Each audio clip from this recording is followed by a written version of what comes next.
Hi everyone, and welcome back to my channel. So I have a story to share with you guys here.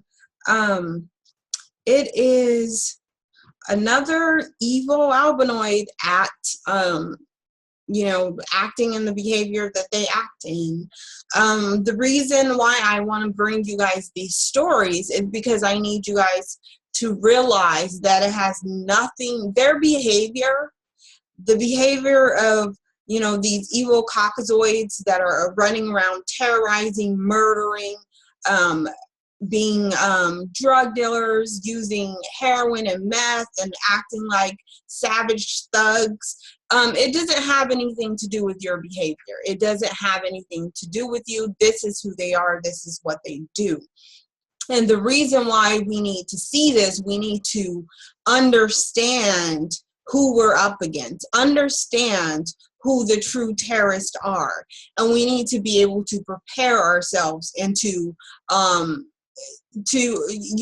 can't be prepared to be at war with someone, and make no mistake about it, they're at war with us. They're killing us, they're attacking us, they're terrorizing us, but you need to see that it's not about us, it's about them. And if they're around themselves, then they'll kill each other. If they're around animals, then they're killing the animals. If they're around trees, then they're killing the trees. You have to see this pattern, and you have to realize that the narrative of mainstream media is, they need to show you that it's black people that are bad, that it's you and it's me, and that we're thugs and that we're drug dealers and we're criminals, when the fact is it's them. And there's so much evidence to prove that it is them.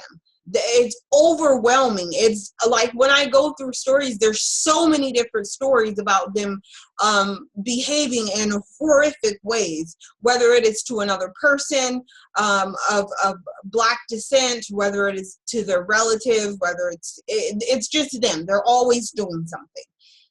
And so, and it's always something that's unbelievable and horrific, something that you can't even imagine doing. And I think that's why a lot of black people want to think, oh, they're not all like that, that no one's, born evil, and that, that there's reasons behind their actions. And there truly isn't.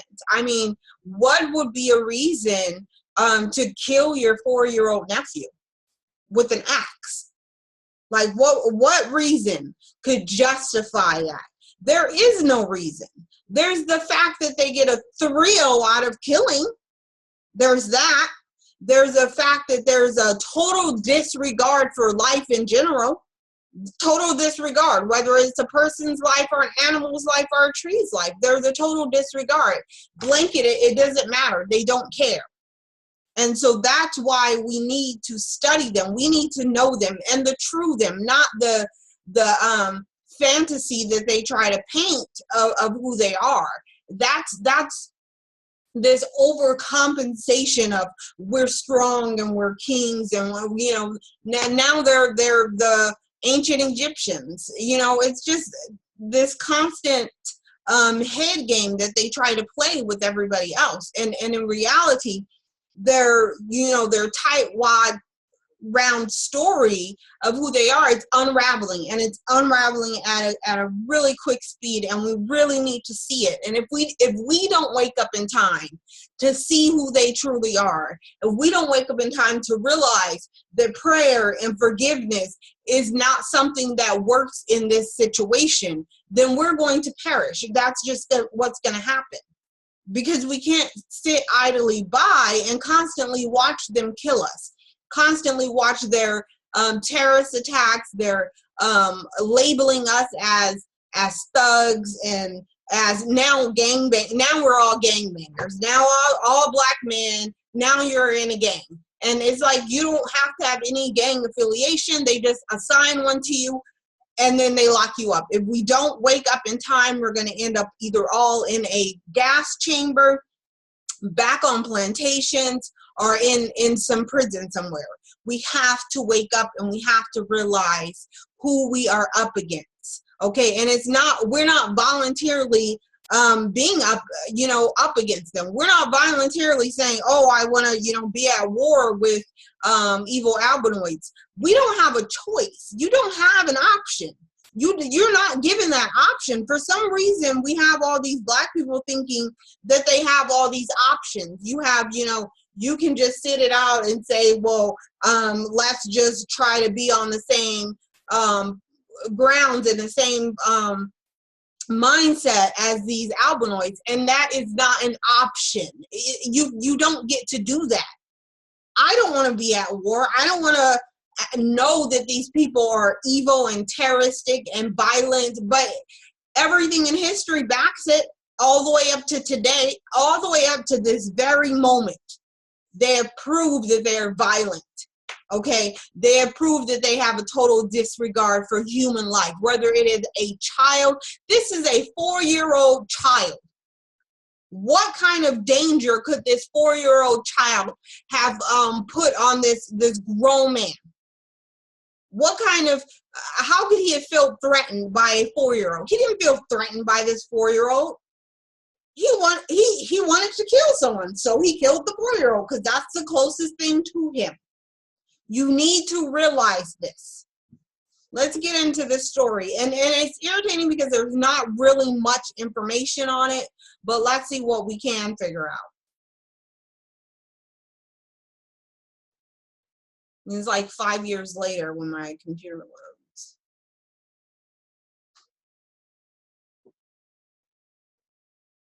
It says the uncle of a 4-year-old is facing 2 counts of first-degree murder. Of course, it just, okay. In the boy's death. Court documents released today indicate that the boy was summoned to the basement of his grandparents' Bloomfield home by 25-year-old Emmanuel Dahl, where he was killed. KUSA. A 4-year-old boy was summoned to the basement of his grandparents' Bloomfield home by his uncle, now accused of killing him with an axe, according to court documents made public Wednesday afternoon. Emmanuel Dole, 25, faces 2 counts of first-degree murder. The uncle of a 4-year-old is facing 2 counts of first-degree murder in the boy's death. Court documents released today indicate the boy was... I'm trying to get that turned up.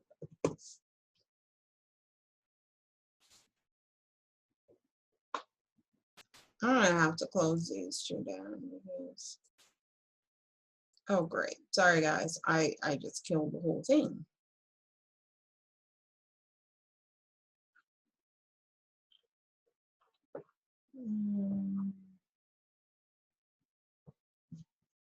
So I have to find this again because for some reason, here we go. For some reason, it just decided to leave. I think I accidentally closed it when I was trying to close these other things. Oh, this is irritating. And so this child, I don't know if this child was living with them or what that was. So he planned this. It wasn't an accident. It wasn't in the, you know how you're just upset and you're trying to deal with the child. Not that that would ever be an excuse, but it wasn't any kind of situation where he shouldn't have had control over his feelings and his actions.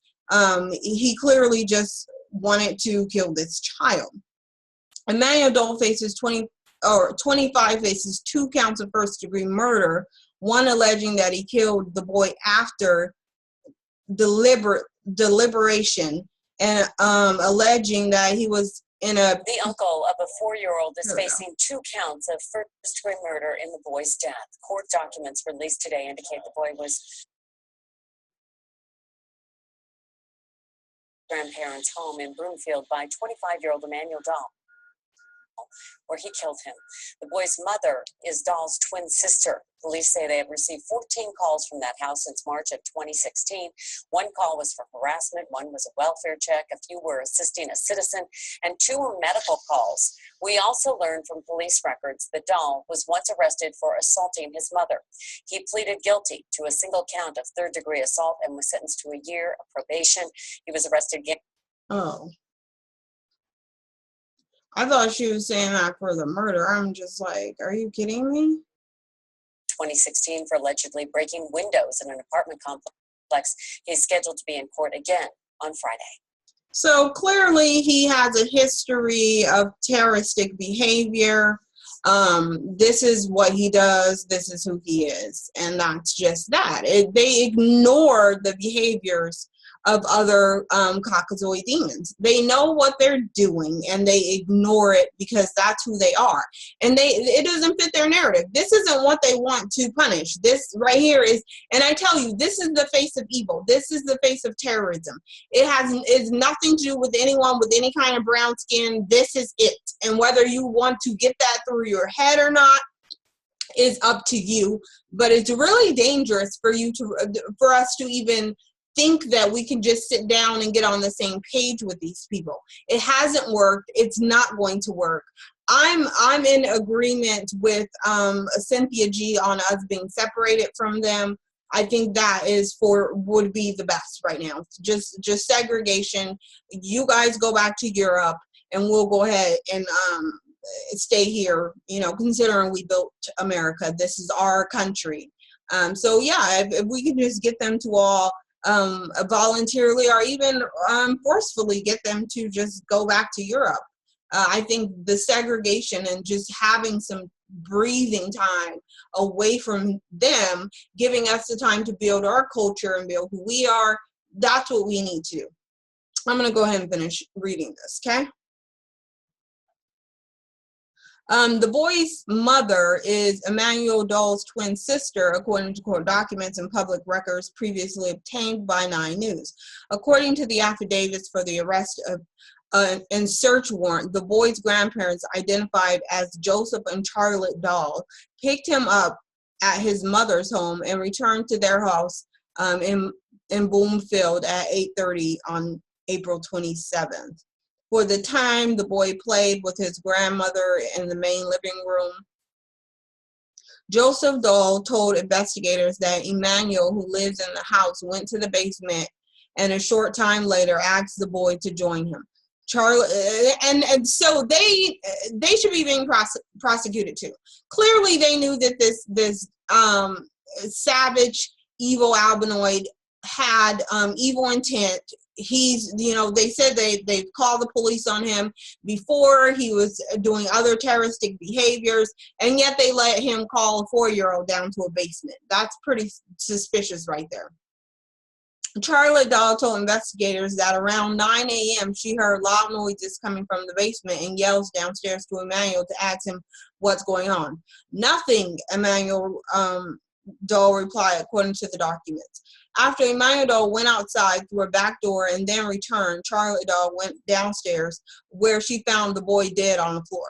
So she heard this child screaming, okay, because you don't die automatically from being bludgeoned to death with an axe, okay? So she heard this child screaming. She heard him, this disgusting, savage demon beating this child with an axe, and she did nothing.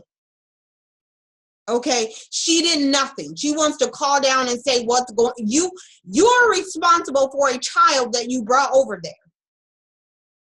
Imagine the screaming that this child had to have been doing.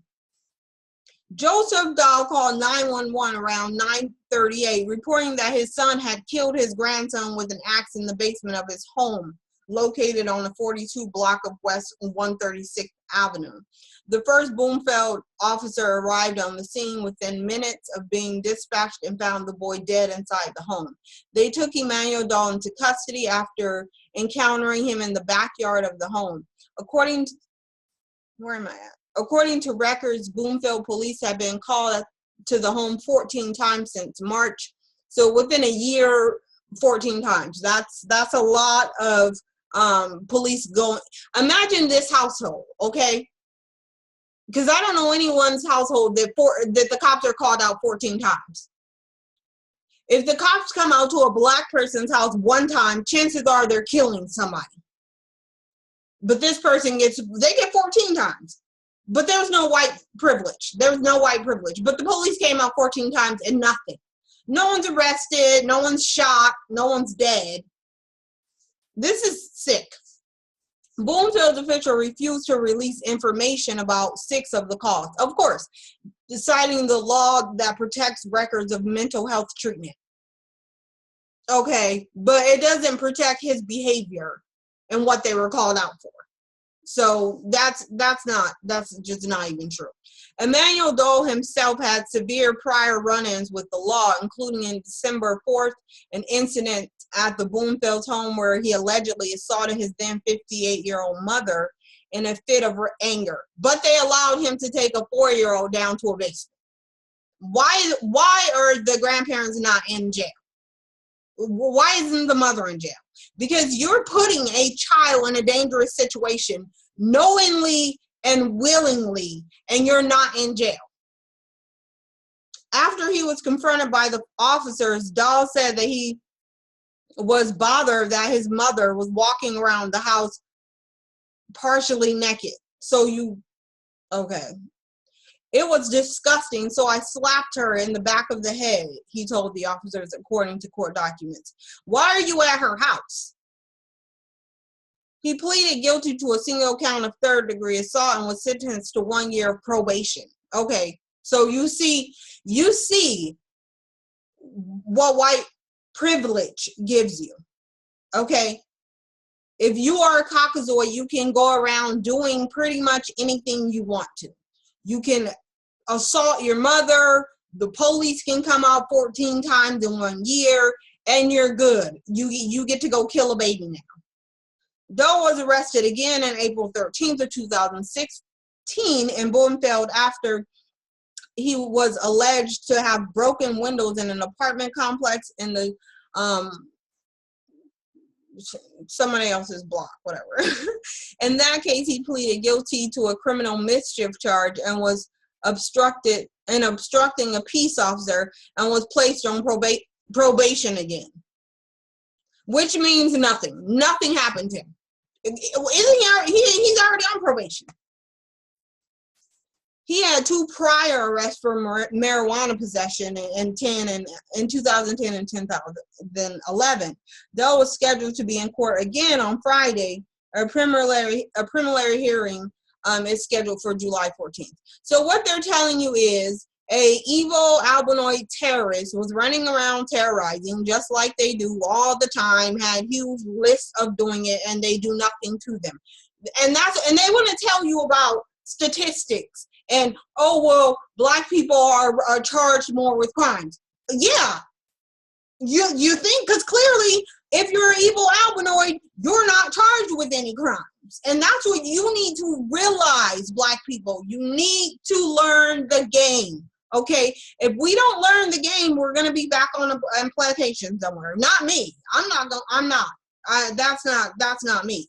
But that's what's gonna end up happening, because you fall into these little traps. You fall into the, oh, black people are violent too, or black people are arrested the most, or they're charged the most. Yes, they are. It's called terrorizing of the black community. That's what that's called. There is constant terroristic attacks on black people. I tell you, it comes in many, many, many different forms, whether it is harassing you by pulling you over, profiling you, their little stop and search that they had going on, them putting crack in black neighborhoods. They made sure black people have more of a criminal record, because they just told you, they just keep giving this guy probation until he kills a child.